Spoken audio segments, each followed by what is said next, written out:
अरे खुला नहीं नहीं नहीं नहीं था हुंड क्लोज थे ट्रक ये था उड़े फिर खाई शायद फिर क्लोज थे सबर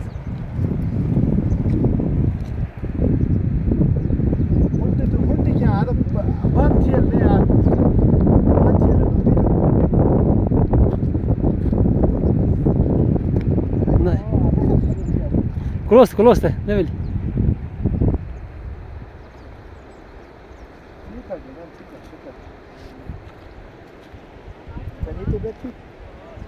कोई खास भाई यहाँ फिशिंग नहीं आती है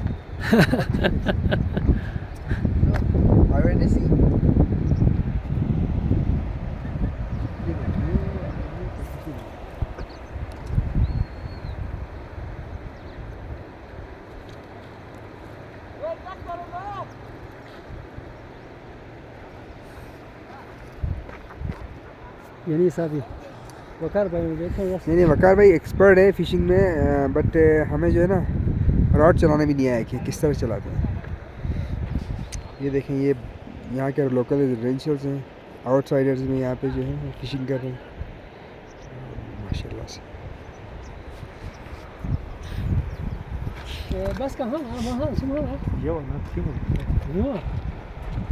सुन दो का एक बोलना था मेरे